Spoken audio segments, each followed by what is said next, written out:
Okay, we're going to take a look at systems of linear inequalities. A system is any time that we have two or more linear inequalities that we're graphing at the same time. In this case, we're just going to stick with two that we'll be graphing. Whenever you work out linear inequalities, a system of linear inequalities, you must always graph these. The solution is the part of the graph where the two shaded regions are going to intersect. Unlike systems of equations where the solution was a point and we could work it out using substitution or elimination, the answer to this one is an area. So the only way that you can work these out are to graph these. Okay, taking a look at our first problem here. Both of these, y is already by itself, so we don't need to do any work. We can go straight into graphing. I'm going to use two different colors on this so that you can see more clearly where the two regions will intersect.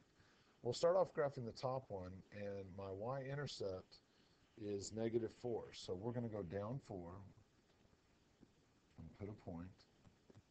And then we're going to go use our slope, which is 2x, and we always view that as a fraction. And we're going to go up 2 and to the right 1.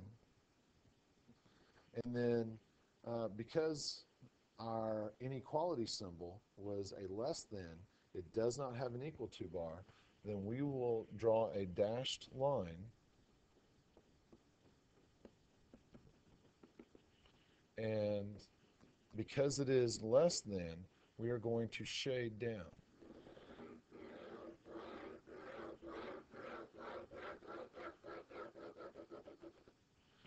Okay, so that is our top inequality. And we're going to look at the bottom one, and I'm going to switch to red. And this should help more clearly define exactly where our answer is. All right, we're going to start off with our y-intercept again. And so we're going to go up 2 and put a point. And then our slope is -3, and that's -3/1. So from our point, we're going to go down 3 and to the right 1 and put a point. This has an equal to bar, and so we are going to draw a solid line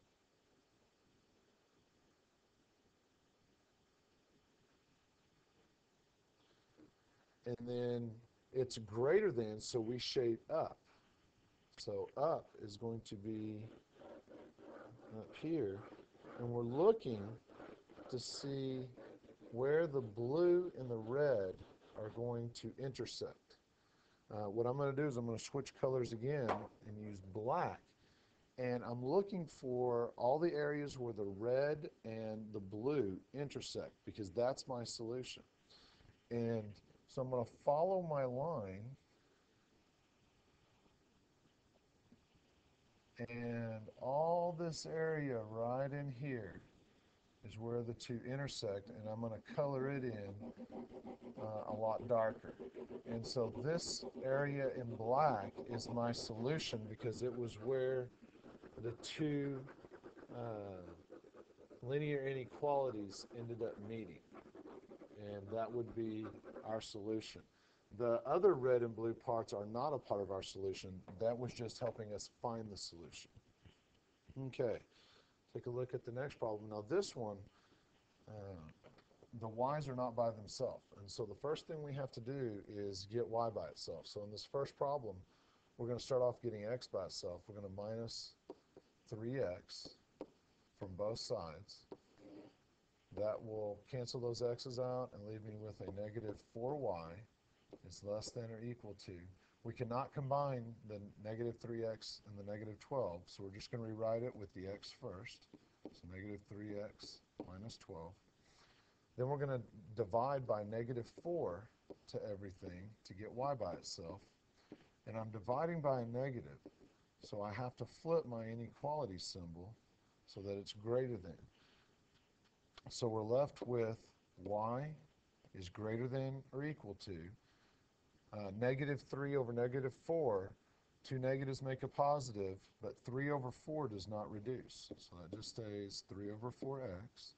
And then -12 divided by -4 is a positive 3. Okay, and then over on the right equation, or inequality, I'm going to switch to red with this one. It looks like it's almost by itself, but once again we got that little pesky negative sign, which means there's an understood -1 in front of the y. And we have to get rid of that in order to graph this. So we're going to divide everything by a -1. Those cancel out. And because I divided by a negative, I have to flip my inequality symbol to make it a less than now.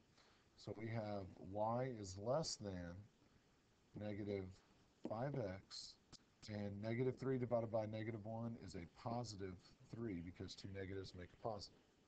Okay, so now I have both of these with y by itself, and we're going to graph the blue one first. So the first thing I'm going to do is my y-intercept and go up 3. So we'll go up 1, 2, 3, put a point. And then from that point, we're going to use our slope, which is 3 over 4, and we'll go up 3 and to the right 4. Let's put a point. Okay, our inequality symbol is a greater than or equal to. The equal to bar means that I have a solid line, and the greater than part means I'm going to shade up. So we'll shade all the area that's above this line.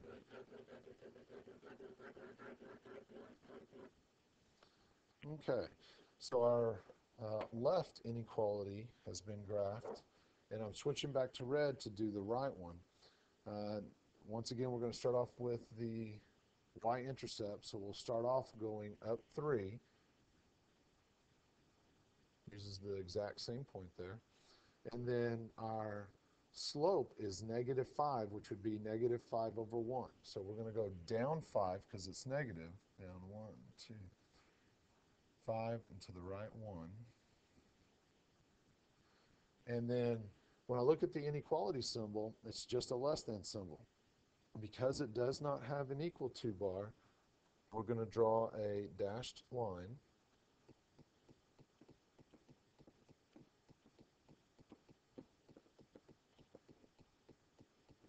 And then it's less than, so we shade down.